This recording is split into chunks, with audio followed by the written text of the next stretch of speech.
Okay. Thank you everyone for participating. And part of me really wishes we were doing this in person. We'll get to that in a minute. But I do want to ask, and I'm going to be looking at you, Michael, because the last time I was kind of having to be in charge of a virtual meeting, whenever we had votes, we had to do uh, call down the list and have individual people say yes or no. Is that still the requirement, or can we just say how many in favor, how many? I mean, clearly anybody could ask for a recorded vote, but if we have a show of hands, whatever, is that gonna, if I don't have to take time in recording everyone's thing, I would prefer to not have to do that unless someone asks for it. Yeah, I mean, I am in the background trying to take the attendance. So once I get that done, we can go ahead and move forward through all the different motions that you have. So you just give me a Okay. second to do that. And Okay, then and that, again, my question for the group is when we get to motions, if we need to have a roll call for every vote. So if some of you who are better on Robert's Rules of Order, let me know, but I would prefer to not have to take time doing that if we don't have to. So let me just start off with Chair's report with some recognitions. So with a full heart, I want to, we are going to be losing two members at the end of this school year, and that's Rosa and Steve. They have served out their 6-year and three terms. And if we were in person, you would have gotten a bunch of my cookies, but I owe you all cookies. And yeah, and I just want to say, particularly to Rosa, who's been such a mentor, big shoes to fill. I'm really grateful and hope our paths cross again. Is there any like last words of advice that you want to pass on? No. No. It was I enjoyed working, with staff and working on this committee. So look, I'm glad that it kind of looks like it's come back alive, since the pandemic. We sort of lost a lot of members and, but it does seem like it's got some healthy input again. So I think you guys will be good. All right. Well, thank you. And Steve may or may not be able to join later. And if he does, and I see him over there on the list, we'll give him a chance to say something.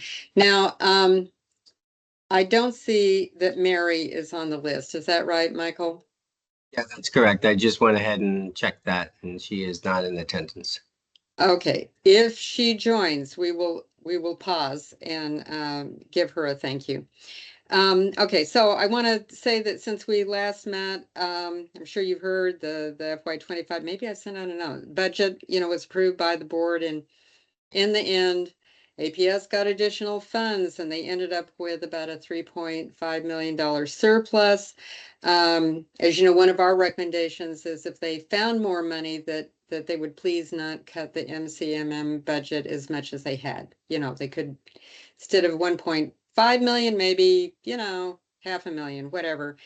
But regrettably, that additional money was used mainly for staff compensation stuff.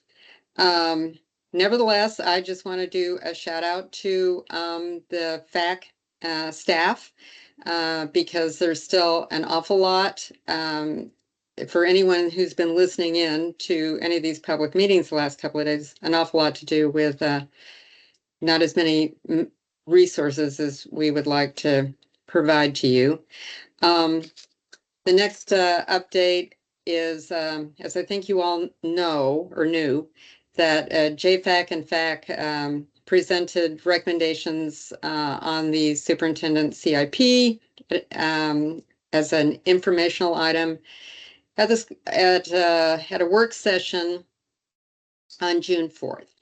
And our recommendations were, since that time, I have been the beneficiary of compliments to our recommendations, and people are really grateful that we've made them. So once again, this was a group effort. So, I want to thank everyone for your contributions.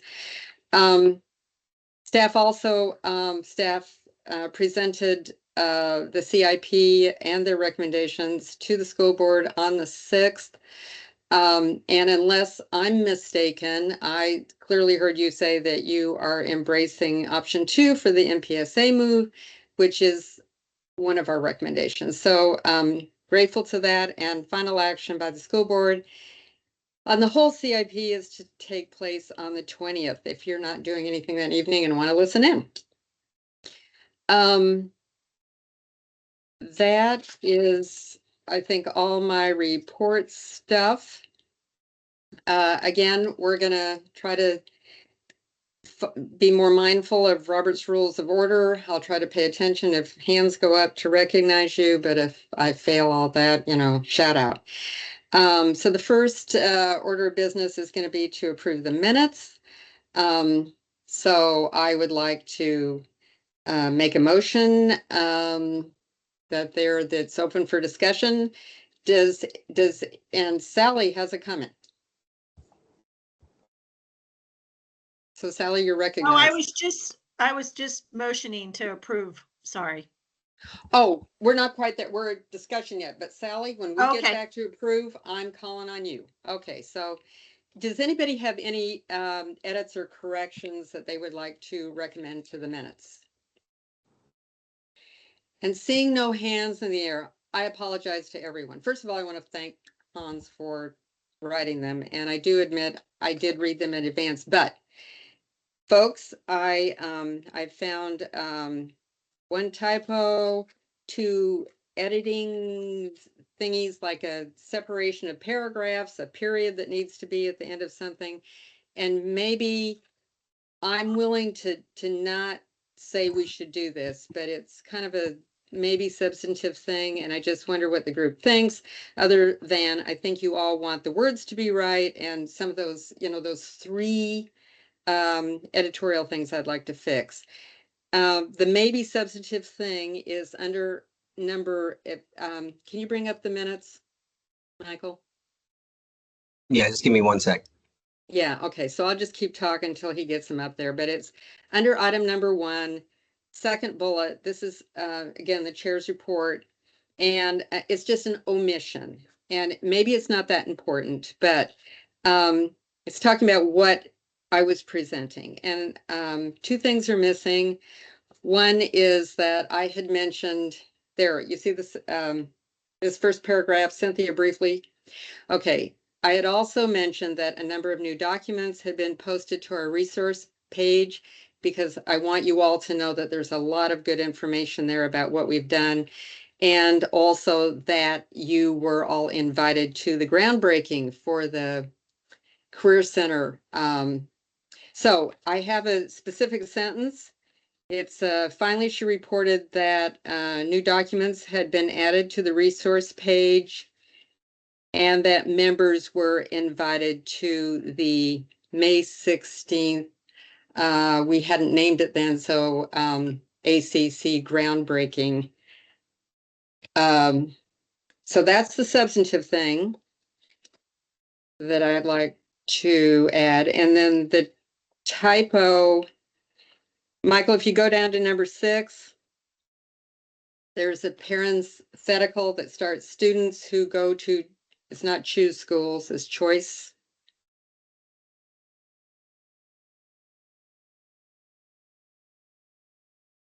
And then there needs to be a return between Mary clarified, and that's 2 paragraphs there. And then the other typo is if you go to, this is in 9, this is right above the revised motion where it says it's in bold revised motion. So the sentence right above, so you need to scroll up and you'll see something revised motion. Scroll, keep going. Keep going, keep going. It's under 9. So you got to keep going. Keep going, The keep other way. going. The other way. Yeah. No, it's revised motion. You're saying scroll up. Oh, I meant scroll down. So you're Okay. in 9, This revised is 9. motion. Keep going, keep going, keep going, keep going, keep going. Oh, Revised, okay. there, revised motion, stop. You need, oh, it didn't come out in my, never mind. Okay, my printer didn't have, so forget that one. Then the only other question that I have is that we talk about up in 7, we had public speakers. And we talk about refer to their written remarks. I would think that we would attach their written remarks to this document. And the question for you, Michael, is do you have a copy of their written remarks? Okay. No. I will, okay, so group with, I would like to recommend those changes. I have a copy of the written remarks. I will send Michael a copy of the written remarks. And I would, as part of my edits, that I would like a motion, Sally, back to you, to append their remarks to these minutes. Sally, you want to make a motion? I make a motion to approve, am I motioning to amend or to approve? Your motion should be to approve the minutes as amended. To approve yes, motion to approve the minutes as amended. All right, thank you. All in favor, say aye. Need a Aye. second. Aye. Oh, Second. I need a second. Sorry. I do. I'll do that. I'll second. Okay, thank you. Thank you. All right, all in favor, say aye. Aye. Aye. Aye. Okay, Aye. now's your chance. Aye. Anybody who is a no, we're all going to be quiet to see if anybody's hand goes up or anybody wants to say no or any other. All right, so I would say that they are approved as amended. And I will send you the other comments. All righty. Okay, so we're up to new business and normally new business is at the end, but that's where it is. So I had sent out in advance, or you got from Michael, the fact that we have this prevailing wage resolution that is going to be voted on soon. And the public is invited to comment. And since it has implications for what we do, I figured that we should take, some time to look at it and see if any of you have comments. I mean, even if we file a comment saying, we support this, often you only hear from the naysayers, but if I'm really happy to have us submit a comment that says we're all on board, but I'm shutting up to see if, again, I can make a motion or I can invite a motion that someone would like to, discuss this. Anybody have any? Oh, Hans, go ahead. Yeah, so first of all, I'll state just categorically that I'm in favor of the proposal here. However, what's really kind of difficult for me is I have no sense of the budget impact and how that might impact our ability to fund capital projects. So without some sense of how this might impact project costs, I don't know whether FAC, I don't know, as a FAC member, I can really make a statement beyond my own political beliefs, which aren't really relevant to the question. I mean, Michael, do you have anything to add on that? I do. The only thing I have to say about it is that price point of $250,000. So typically when we think of capital projects are usually $500,000 or more. So yes, Hans, this would directly impact all capital projects, which also could include MCMM. So MCMM in itself, even though it teeters between the two, would be impacted by this as well. What does that mean for the price? I would go ahead and defer to, Mr. Chambers to maybe add something to that. Yeah, we have provided the board information, and I think when we were looking at the Heights or Career Center, now Hopper Center, Hopper. Grace Hopper Center. We were looking at we utilized consultants that we work with that work with both wage rate projects and non-wage rate projects, and they went through and did a full evaluation by contract and what is affected, and basically their determination was that based on their experience and what they're seeing, it's about a 15% increase to do wage rates than non-wage rate projects, based on the information that they provided to me.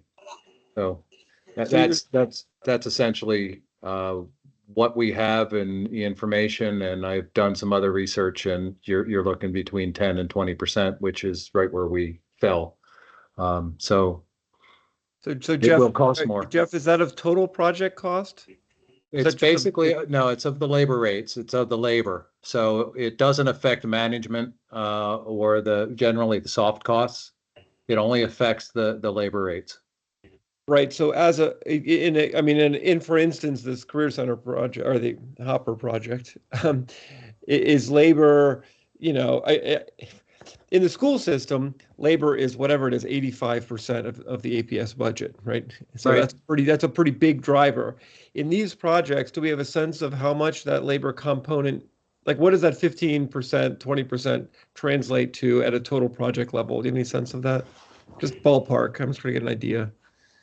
Well, again, the 15% essentially was the number that we were using on the projects total. If you look at per contract, it's some contracts are affected 0, and I believe, if I'm recalling correct, I think it's some are up to 29.8% increases. So it's an average of about 15%. So say 12 to 18, and you'd be in the ballpark. Thank you, Jeff. Can I just say 2 things that I heard, and then I'm going to recognize Kateri. In listening to board discussions of this, the one thing that I've heard is that Arlington typically, just because of the area that we're in, pays closer to prevailing wage, and Jeff, you can tell me I'm wrong here, than I don't know if we lived in some other community, so that it's not that we're really that far off from prevailing wage. So I've heard that statement being made. And Jeff, yeah, I mean, is that true or not? And then the second thing I was going to say to you, Hans, if you look at I believe it's the superintendent's slides on the CIP, where they have the costs for the MPSA move, the 3 options, I think around that place, they have a slide that talks about how that would increase if they had to pay prevailing wage. Is that right, Jeff? So that's another place you could go to see like a estimate of. Yeah, one of the earlier presentations had wage rates and non-wage rates for the MPSA Center, so you can go see what that is. But based on our understanding and the information that we've been provided, it's still going to be a 12 to 18% increase. Okay, Kateri. So I was just saying, am I correct in understanding, right, that this would not actually affect the Hopper Center since it was done? It seems like it would be in that number 3 category. Is that correct, or are there pieces of it that No, the Hopper Center has been bid. It will only affect projects that are bid after September 1st. Okay, got it. I just wanted to make, I guess the question I didn't phrase particularly well. Are there components of that development that have not been awarded that it would fall under, or is that whole project completely that project, all three phases are bid under one contractor and awarded while the contract should be being signed this week. So yes, it will not, or no, it will not affect the Grace Hopper Center with regard to the new building, the renovations and parking structure to the Legacy Center, as well as the field. Anything in the future there, for instance, renovations of the Legacy building or building the field would be subject to wage rates. Got it. Okay, thank you.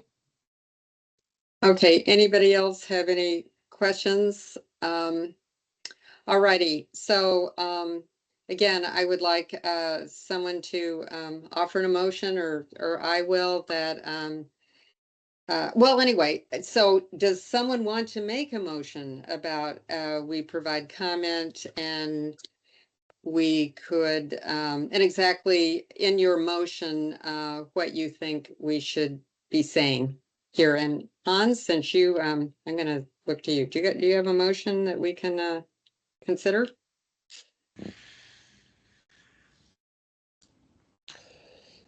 I'm not feeling ready to make a motion. I'm just gonna put it that way. I'm just not, Okay, because I guess I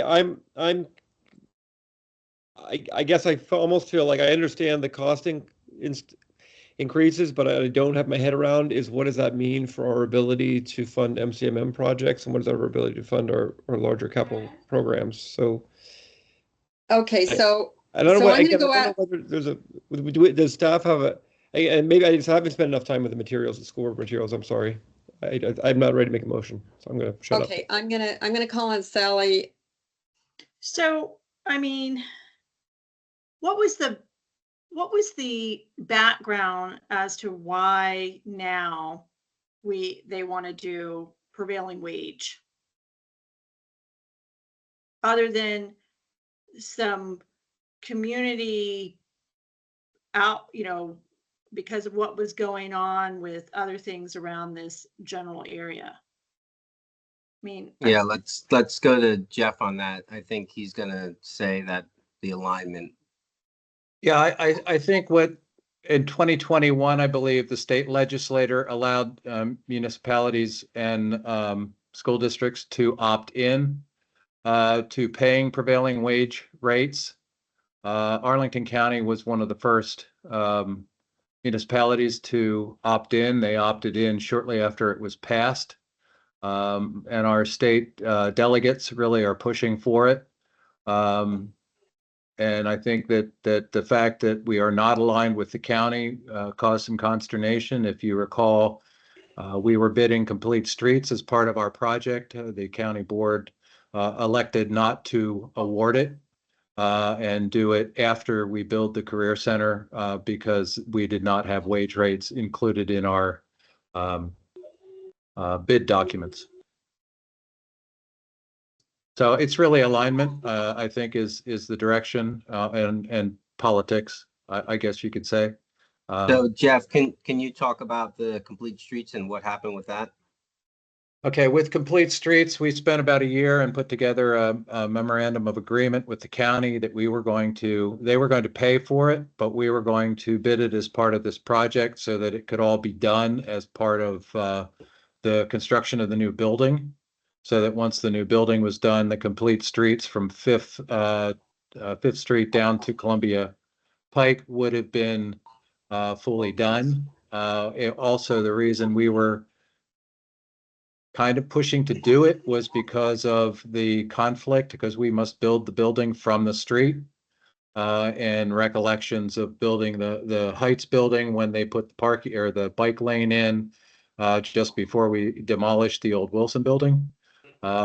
Did not allow us to really build from Wilson Boulevard and had a lot of additional cost overruns, et cetera, from times we had to get cranes to work on that building from the front. And the fact that we have to do this whole building from Walter Reed, we wanted to do that. Plus, it was more cost effective. We didn't think that we would have to put in sidewalks and the county come in and tear them out and have those coordination, because we were going to coordinate all of the stormwater work, the regrading of Walter Reed, and all of that with our work. So that's why the county at this point is opting to do it after we build the building. So it would just be more disruption for the community. Yeah, can you Okay. reiterate that again though, Jeff, that last part that you said, that now it's gonna be a project that takes place after our project, is that right? That is correct. So once we finish the building or towards the end of our project, when we don't have the need for the street access, they will be doing the complete streets. Essentially, we have to build out the curb. There is one exception to that. The 9th Street realignment and signalization will probably happen next summer. The county will bid that, which will also work with us having to rework the curb line on 9th, basically for the bike lane that is going to be installed and the realignment so that we put our sidewalks in. They don't have to tear them out to put in the signalization, the underground wires and piping and all of that. So we're going to continue to work with them. And the other thing is when the building opens, we would like to really have that intersection signalized to allow much safer pedestrian and bicycles, you know, and as mixing with traffic. Okay, So- thank you, so Jeff. One thing, Cynthia, is that in order for this to be avoided, what Jeff just described, is that we have to be in concert with the county. So if any future projects that we have, we both have to be able to offer the prevailing wages. So if we don't do that, then therefore we have to enter into a contract of our own, let's say, and then the county has to enter into a contract of their own. And there could be these issues that come about. So that's Right, it. That's all I'm gonna say. That was actually one question I was going to ask if someone wasn't in advance, which is, are we in harmony? You know, has the county already said all contracts, you know, we have the $250,000 threshold? Is that aligned with whatever the county is The doing? county did the $250,000 small projects through whatever. The county at this point in time is also considering now doing project labor agreements, which are another layer on top of the wage rates. Okay, so anyway, getting back to people who have their hands up, Michael, I don't want to skip over you. I know you had your hand up. Did you want to say anything? And if not, we're going to go to Kateri. And then it will be Adam. I would like to make. So it's Michael Frida, speaking yeah. still?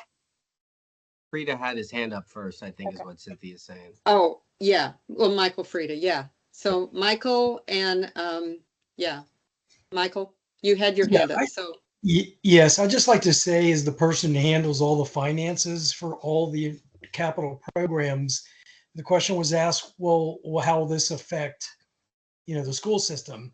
Every dollar that's taken for these prevailing wages will be a dollar taken away from doing something in a school that can impact the children. So yes, you will be giving funds to a private contractor to ensure their prevailing wages. But yes, it will, some of them will not cost more, but some projects are going to cost more money doing this. And it will be taking funds away from doing things in the school system, which is, I think, the primary goal of the school system is for the children. A second thing, and I guess I would ask Jeff to weigh in on this, and I've heard this, I have no, it's anecdotal, I don't have any background, evidence, but the $250,000, there are small contractors that would maybe possibly not want to participate in these kinds of contracts with us because they do not have the resources to make sure that they're paying the prevailing wages. Some of these small contractors are literally a few people.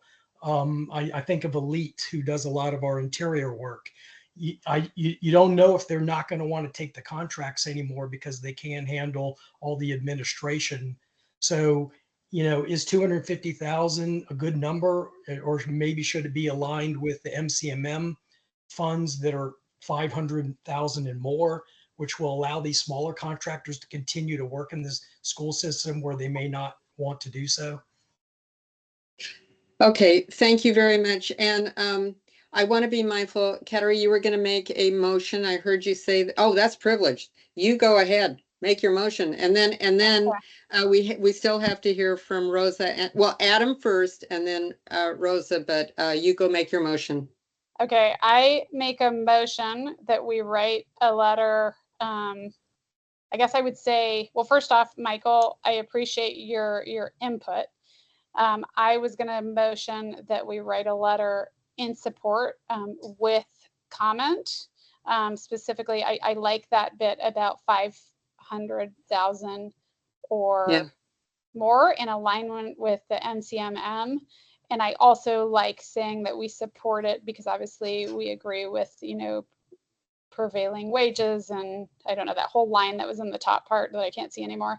But that we also, want to make sure that the APS is able to fulfill their obligation, right, to the community, and like essentially saying we agree with it, but that we would like that alignment with MCMM, and that we also realize that this might hinder our ability to complete a lot of these projects, and we obviously are concerned with that, or we see that as a concern. Sorry, that was Okay. really good. I got good notes there. Does someone, can I get a second for Kateri's? And then then again, I'm going to go back. We're going to hear from everybody before we vote, but I'll second that. okay. Thank you, Hans. Okay. So let's hear from Adam and then Rosa and then David. Sure. So two things. One, is that a question for Jeff, going back to the complete streets? What is the practical effect of the county board's punishment of us not having prevailing wage in our contract? What's the practical effect, and is there a financial impact for us because of that? I don't believe there's going to be a financial impact to APS. I think the county, again, with escalation in costs, theoretically, the price will be higher, plus it'll be wage rates and non-wage, rather than non-wage rates. So I don't know, what the impact will be, but they will not be bidding that for at least a year. So it will actually theoretically should cost more than the bid we just received, which was a very competitive bid. We actually had that as a second base bid. So the contractors were generally close on that. So it was very competitive at that point in time. All right. And then my second part is, I wanted to speak in support of us writing a letter. And I think that, while I appreciate the fact that some small businesses might have more difficulty, this is about paying wages. And I think a small company can pay the same wages that a big company can pay for the same work. So I'm not sure why a smaller company would be less likely to be able to pay it and then therefore not bid on the contract. Because this is not a scale issue of buying products in bulk or anything like that. It's about just basically paying the number of workers that you have working on a project. And if you're small, you have less workers most likely working on your projects.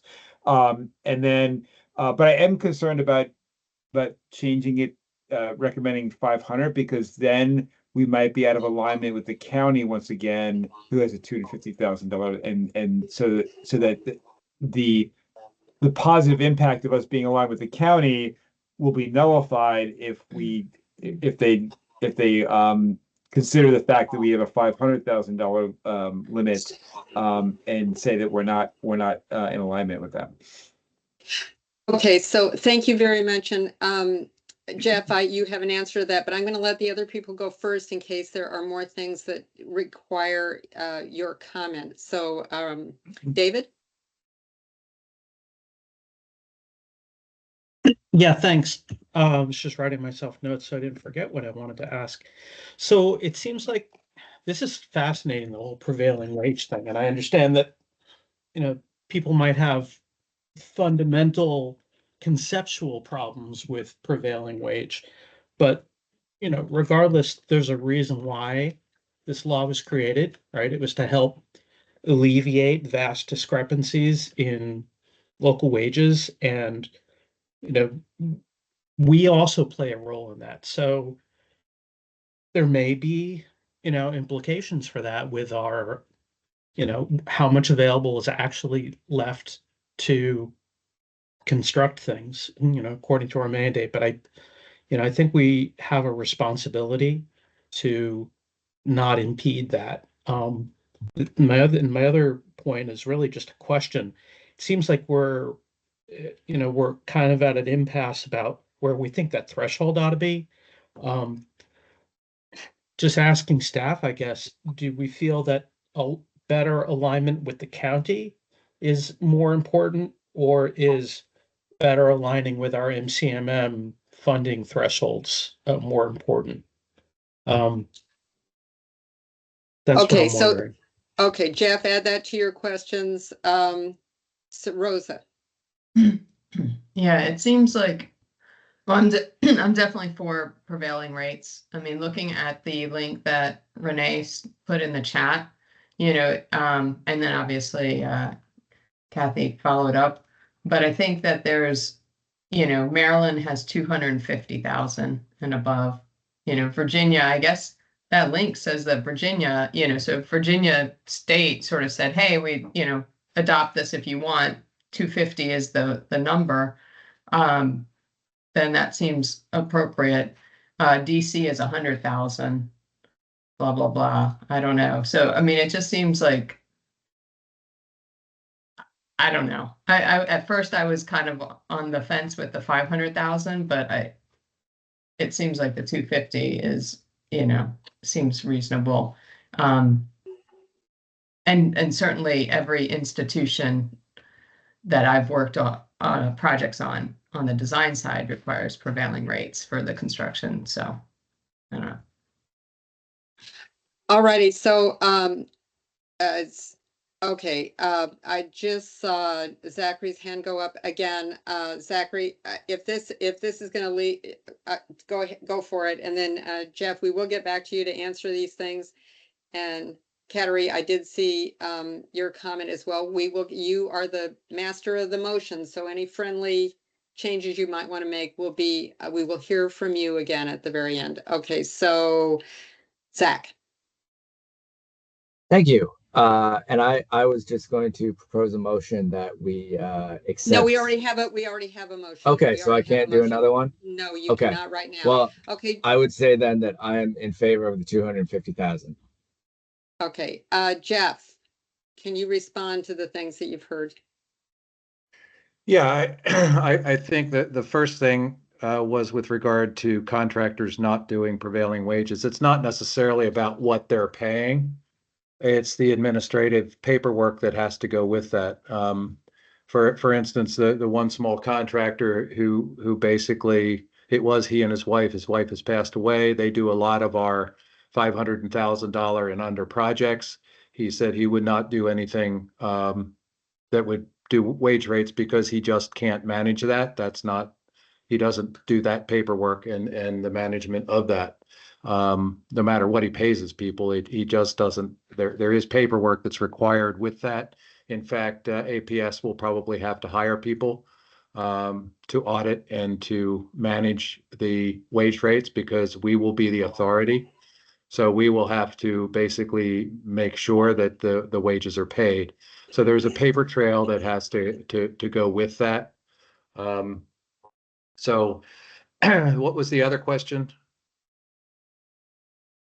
Oh, it was, I think, Rosa, was it you that had a question out there? There were two. Any Or was outstanding it- questions? How about that? I think it was Hans. Hans, was it your question? No, No, yours no, was. no, it wasn't, I it think wasn't the- Hans. So It right was now the question Sally about has her the hand. We're appropriateness gonna, of the thresholds, the different thresholds. Well, I mean, oh Really- yeah, it Really, was, really quickly, just, this may be in the policy, and I'm sorry if it already is. So what happens if you were awarding a contractor, let's say at 245,000, and then you have a $7,000 change order?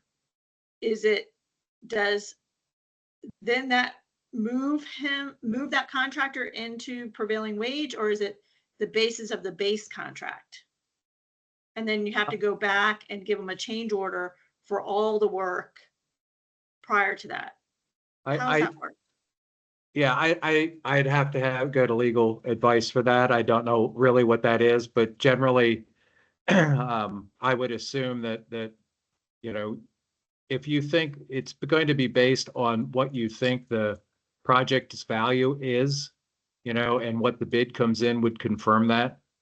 So, I mean, you're only going to use non-wage rates for small projects, and probably in general, you're going to have wage rate contractors bidding your projects in general from now on, even the smaller ones, other than, our jock contractors and those folks, like the one contractor I was talking about, he just won't price anything. If he comes in and he says pricing is 300,000, he's not going to give us a price. So really what it comes down to is, contractors do wage rates or they don't do wage rates. And, some of our job contractors and some of our small contractors that we work with do wage rates. They do it either way. And so that's not going to affect anything per se, but bottom line is you're going to have any contractor that doesn't do wage rates at all, that does only private work, they're probably not going to get into government work. Right now, for instance, we had 2 bidders, that mostly do private work. And they may do wage rates or may not, but the point is you're going to have fewer people bidding your project. If they're an open shop that doesn't do wage rates, the official wage rates, then you would have fewer people bidding it. So again, that's another reason why you can bump costs up if you have less competition. In recent years, we've only had 2 or 3 contractors bidding projects. Theoretically, if you could go down to 1. Lately, we've been having more than that. Okay, Drew, Jeff, can I just, because I'm trying to be mindful of the clock here, can I just make a general statement, and then unless someone has a new point to make, but Kateri, we're going to go back to you to restate your motion or amend it however you want.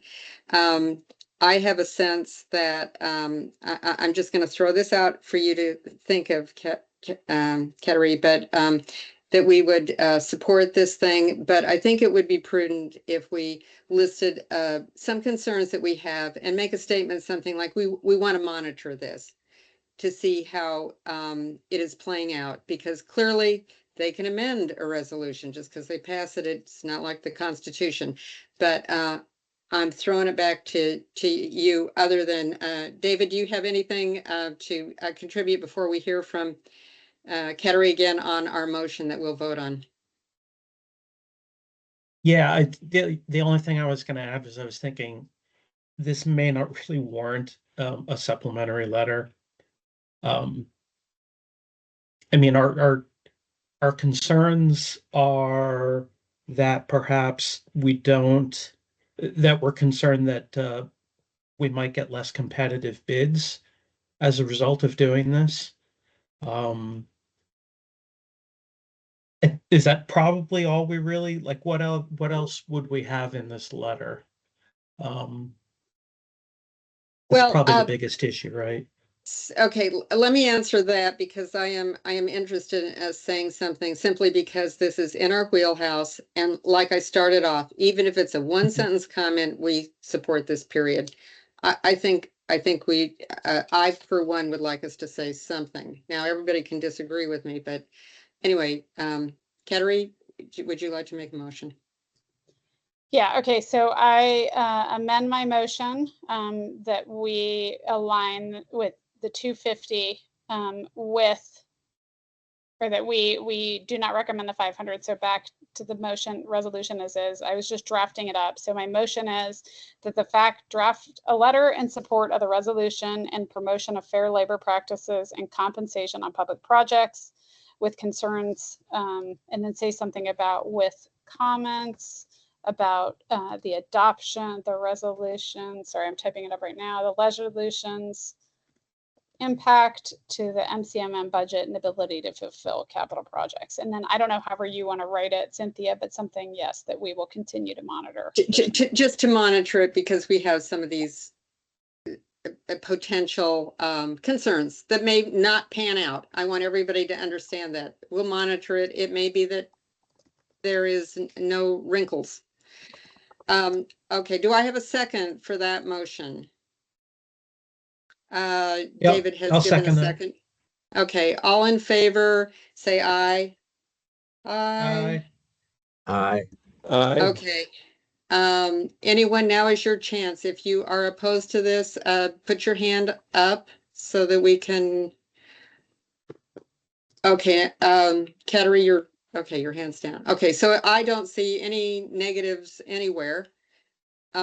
So thank you very much. We will get drafting a letter, and for the most part, on policies, I'm just looking to Zach, our new vice chair. He's on these policy kinds of things. You can talk to me afterward, Zach, if you want to reconsider that. But anyway, thank you all. Okay, so we're up to liaison reports, and speaking of Zach, will you, he's our liaison to JFAC. Anything to report there? I have been catching up on watching all the previous JFAC meetings. And the main thing in the recent meetings has been, again, they had quite a discussion about the prevailing wage as well. So I think they are having some of the same concerns and questions that we are. Okie dokie. And I also was joined in those meetings, and let's see, I had a couple of notes that I wanted to. Some of my takeaways were that it was very interesting to me, and that JFAC is to provide comment on the entire, not just the APS CIP, but the county CIP. And I was struck by how virtually no time was devoted to what the county was, and so much time was devoted to almost, I felt like, redoing what our role is with regard. I don't know if you picked that up, but that was certainly. They did spend a lot of time talking about the Career Center campus and the MPSA options as well. Yeah, and just to say to you all that I would have really enjoyed a discussion that focused on things that we had joint roles with, like TJ and the community center and transportation issues and athletic fields. Those are places that are just a scream for us to share our thoughts. So anyway, that's Kateri, your hands up. Yeah, I was just going to say, I didn't look. I looked at at the briefing at least, and I was amazed also that they put together kind of that large briefing. And I didn't really realize. I mean, I guess we would have potentially supported you in putting together a briefing had we known that was going to occur. So apologies for not knowing and supporting you, and maybe next year we'll be better. Thank maybe you should you. talk about some county projects in your briefing. Yeah. Okay, Rosa. Yeah, I guess I was wondering, so, for maybe Zach and Cynthia, you guys had attended a number of JFAC meetings throughout the year as kind of like our liaison that was sitting on that group, is that right? And I guess, did they focus on schools a lot during the year, like all through, or were they focusing on their own, on county projects? I say their own, Were they focusing on county projects throughout the year and then only focusing on schools now because of the CIP coming out, or how did that play out? I would say my take on that is that they focus a lot on school projects all the time. And they tell me that they do that because this is a kudos to APS staff. What I hear, because I know several people that are on that, but that APS has data. They have stuff that group can look at, and so they want to get into what we do. I've been told that JFAC wants to go visit APS facilities the way we go tour facilities, to the extent that they want blueprints of buildings. I think this is just way beyond their whatever. Anybody can, I probably just need to keep my opinions to myself, but I will say that they were put together to do long range, 10+ years kind of planning. And they are specifically told in their charter, they are not to do the work of about 4 or 5 committees, commissions. FAC is one of them. They are, if these list of advisory groups have don't have consensus on something, then they are given a role to try to resolve that problem. But anyway, this year it's been really surprising. Okay, moving on from that, the big work. Oh, I'm the liaison to the BAC. Nothing to report because their meeting is on Wednesday. Hans. Wait, Yeah, Hans so- has a question. Yeah, Thanks. just real quick, really almost more of a comment, I guess, on this whole JFAC. Yeah, I'll say debacle. Sorry, I was trying to say what word to use. And I think, to me, and I don't know what happened last fall. Kelly also had some issues with JFAC for sure before he left us.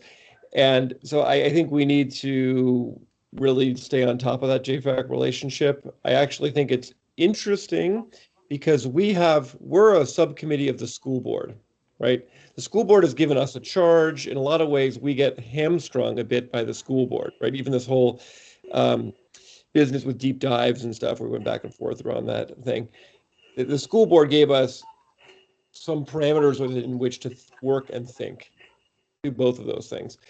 Whereas JFAC is unfettered to a certain degree. And so it is, I think they actually may very well have some interesting perspectives that are either outside of our comfort zone, outside of our blinders, outside of our mandate, that I think could be useful to us.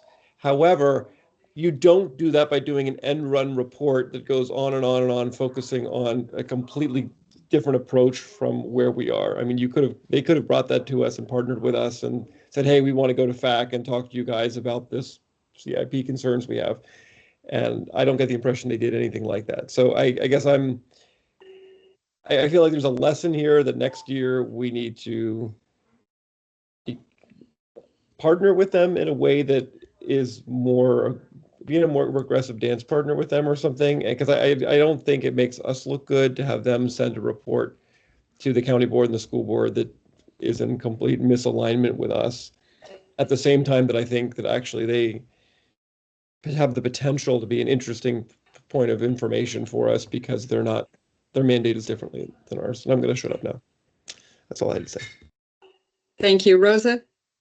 Yeah, I mean, historically, I would say we didn't come to agreement 2 years ago either, but with JFAC. So I think and then I don't think that they've been around forever. So I'm not really sure how long in advance of that we can speak to or not. But I do think, like what you were saying, it kind of reminds me of just in general that like we are an advisory committee, right?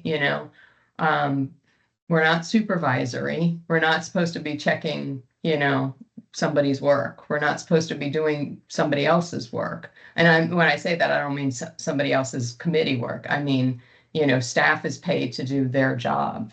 The board is, voted in to do their job. And then we are an advisory committee, and so that, to me, I feel like that's been somewhat hairy, because when I see some of the other committees work, it does seem like they take on a greater role than that. That they're trying to do the work themselves, so anyways. Well, thank you, Rosa, because that's clearly what I'm saying. I mean, I'm the liaison to the budget committee. I've never,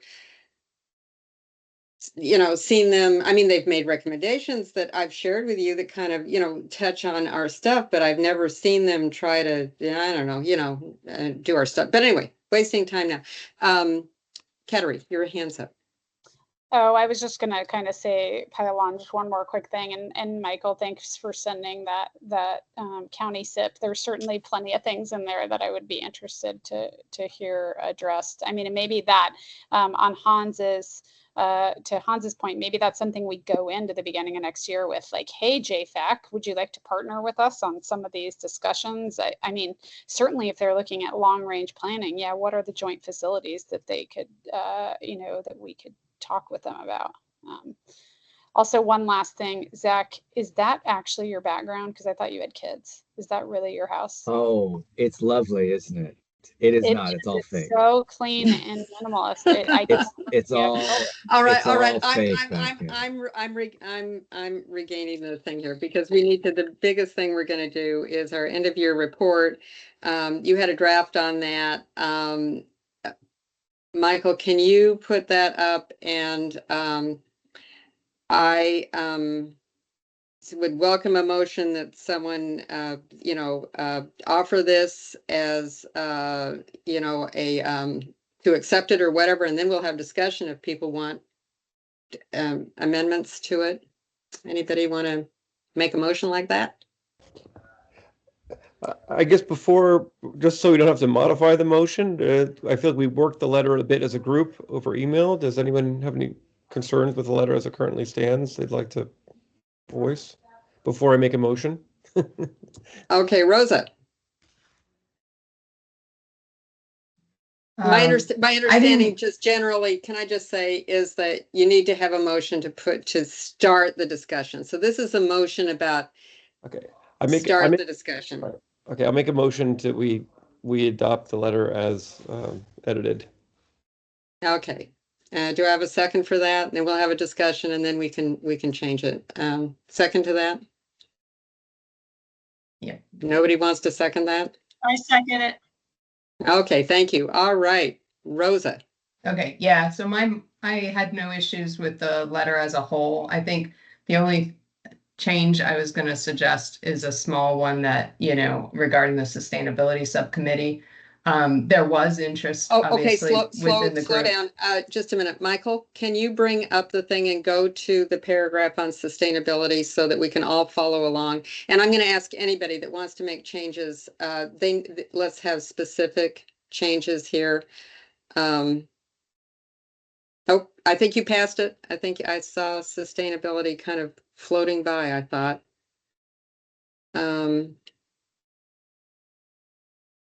Let's see.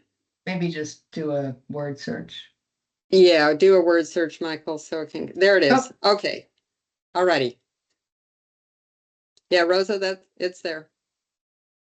Okay, yeah, just the last sentence, I think, is not really correct. I guess the last two sentences, sorry, the second to last sentence is not really correct. There were FAC members that had interest. I think it was more of the timing. Just I didn't get it off the ground, and then when people, when I was ready to do that, there wasn't as much interest or commitment. So I just don't think that's accurate. But but I don't really know how to reword it. So okay, so yeah, this is again, great. I will. Michael is taking the words right out of my mouth. Look at that. Okay, let me just say on stuff. If I get the idea, Rosa. Michael, you do that in the comment thing, and if I find a slightly whatever, but I get the idea, Rosa. Thank you. Yep. So because it's my motion, can I just say I'd like to replace the sentence that's highlighted with Michael's edit? Can I, before you get there, Sure. because I also, so this is, we're discussing it in general. So we're not ready for a motion for the final thing. So I know I have something I want to say. Does anybody else before I go? Wait, Okay. quick question on procedure. So he can't motion to accept that just as we're going? No, because we'll get through the whole thing and then, because right now we're just having a discussion. Right now, Okay, this is got it. open for discussion. And then we will get to something where people have ceased wanting to make changes. And then we'll go back to Hans to see, or to anybody else that wants to make a motion.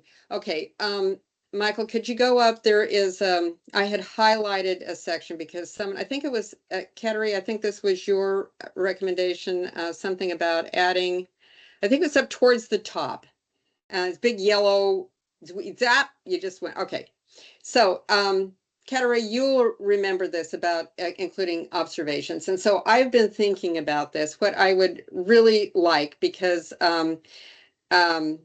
there's a lot, and this could be really long if I have to write it into the text of this. And then I thought, well, we could append all these things, but then it's really long. I would really appreciate it if everyone could just support, we're going to put a link, because all of these documents, all of these things that are being referenced, Michael is working with me, and we're posting it on the resources page, our FAC resources page. So that's the change that I would like to make. Okay, now if no one else has comments that they would like to recommend, Kateri. Yeah, and I do think it was me who added that. I agree. I think that's not a bad idea. I just want there to be some kind of, obviously, output of all of our visits, because I think it's a good opportunity for us to also show to these schools that we're supporting them and their time that they take to show us around. Because obviously in most cases, we're going to be identifying deficiencies in the facility and maybe what works and some of the challenges, and that we saw them. And so I just want to make sure that we're giving them, we're kind of formally thanking them, not only there, but also in our final report. And I love you, Kateri, I love Rosa too, but anyway, I love you for that comment, because that's why I decided to start the log. I mean, to, keep that record, hopefully to help us and to not let these observations and whatnot get lost. I'm just, this is not a full, the other reason driving my thing, it's not a full year's report, because we only started this, we've only had 2 meetings since we started this. So at least for this report, if we could do that, I would appreciate it. And I agree with everything you said. With that, Hans, do you want to amend your motion, or? Yes, I will accept the 2 substantive edits that we discussed. Absolutely. All right. Okay, we're calling the question. All in favor, say yes. Aye. Yes. Yes, Yes. yes, yes. Yes, Yes. Oh, okay. Aye. And the big thing, does anyone raise your hand? Does anyone have a no or an abstain? Anybody, hands up? If I don't hear anything, we'll just say it was unanimous by those of us who are here. Okay, I love you all. I think this is a record. Let me see. I don't see anybody I don't see anybody who's with the public, but is anybody with the public that wants to make a Kateri? I'm obviously not with the public. I just wanted to better understand, go back to our roll call. Okay, how many people do we need to recruit in order to be a full body? I know Yeah, so we are getting to, we're a public comment. We're not to, this is where new business, and actually under new business, that's okay. going to come up. Okay, Oh, so perfect. Well, I set hold you up. that. So yeah, thank you. Right now, I'm just trying to see if there's any public comment. I don't see anybody from the public, and so I'm going to say we don't have anything there. So other new business. we have 7 vacancies that I know about. And I never saw if Steve was able to join, but I also want to do a shout out to David Goodman, who will be leaving us. And just, David, where are you? Are you still here somewhere? I don't see your little picture, but just to thank you as well. David and I came on at the same time. So anyway, 7 vacancies. And anybody who wants to encourage, have friends, have contacts, people that you know their voice would be helpful to our discussions, I hope you will encourage them to apply. Ketteri, did you want to add any more to that? No, so how many do we need for a quorum again? I know we asked. Oh, okay, it's just half of however many members. So Oh, we're okay. at 11, so we have to have 6. And if we Okay. were at 15 or full complement, we would have to have 8. Okay, and then that is based on how many we have starting. It doesn't like shrink when people. Oh, no, it shrinks. It shrinks okay. based on how many we have. So we've Okay. had resignations and stuff, so that has shrunk the number Got that it. we need. Yeah. So how And that's many? also why we kicked people off who didn't show up. Yes. Okay. Whoever's, And now, whoever's just typing that, Sally. Yes, Sally. whoever's typing then- that in, the age out is not necessarily correct. What? Who is typing that? Michael. That's me. I thought I can go to my master sheet. I was just going based Oh, off. no, memory. Michael, no one asked you to make those changes, please. Don't do that. No. Please don't put any edits in this thing that we have not approved, please. Well, this is my copy. So this is your copy instead of my report? But I mean, I'm sorry, but not I- our report, our end of year report. yeah. But there were people who you had indicated were aging out that aren't aging out. Like So you. I was not prepared to discuss any of this information at yeah. this time. Please,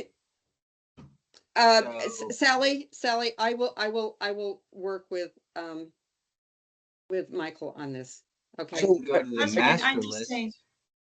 Well, in the spirit of what I think Ketteri was asking, I'm trying to understand. There's a list there of 15 people, some of whom are no longer on the committee. So how many people are actually that are currently that 11 remaining there? Is that everybody on the committee there? Currently, we have 11 on the committee. Or how many of those 11, how many are continuing next year? We already asked that, and I've already told you we're losing 3 of the 11. So we're down to 8.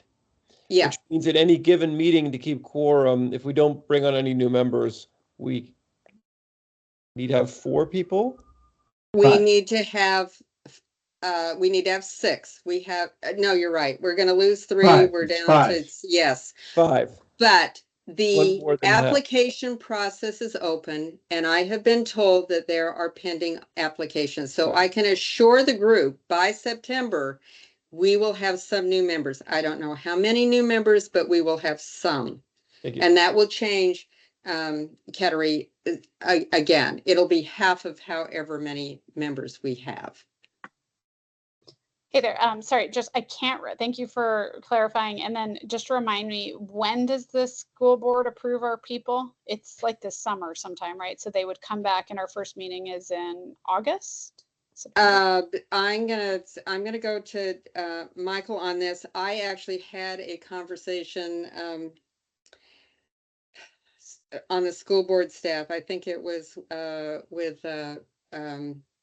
Carmen, Michael, I think it was, that throughout the summer, the school board will be appointing, like they just did at their last meeting, some people for some other advisory committees. So throughout the summer, they will be, I'm sorry. It's rolling. You're basically saying it's a rolling process that they're approved as they come up. Yes. Ketteri, do you have another comment? I'm trying to be really good about raising my hand versus just talking. So I just want everyone to give me an applause for that. Okay. I was gonna suggest or make a motion that we write a letter of thank you to Mary for being our FAC liaison from the school board. I don't know. I mean, the fact that the previous year the person came never, and she came to almost every meeting. I would like to recognize her for that. And I think, you know, sending a letter to the school board and whoever I think would be, I would think we should do that. Oh, thank you. So I want to say, we did not talk, but back in, had she been here, and I think this is the first meeting that she has missed since she was appointed, that I was going to thank her. And it also reminds me, Rosa and Steve, if you were here, you are getting, I have requested, you're getting certificates of appreciation from the board for your service. Thank you. But Kateri, since she isn't here, we should send a letter. Yeah, and I think Does it'll every- set a standard for whoever is our next person that like, hey, look how good Mary did. Like, if only you could be as good as her. Yeah. Would you like to do a draft? Kateri, I'm suggesting that you do a draft of this letter. Thank you, Sure, but darling. it might underwhelm and then you can fix it.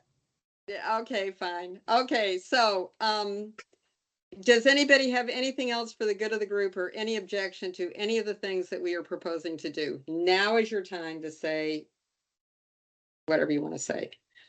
Other than that, I'd like to make a motion that we adjourn really early, and we need a second. Can I just add one more clarification to Sally's comment earlier? I put it in the Yes. chat. I put it in the chat. Okay. So Stephen is end of term. Rosa is end of term. So that brings us down to 9. And then David is not seeking. So that brings us to 8. And I just want to share with everyone this document, which is right here, just so everyone's aware. FAC should be composed of no less than 9. Okay. So just making sure everyone knows. I'm sure we'll have plenty of applicants in order to fill those slots, but I just want everyone to understand that. That's all. Okay, thank you for that Thank you, Michael. clarification. Thanks, That Michael. really, that It- was important. Okay. I love you all. Have a wonderful One summer. last thing, I just want to say thank you to Michael for putting up with us in all these meetings. Yeah, thank you, Oh, Michael, Yeah, for putting up Michael. with us.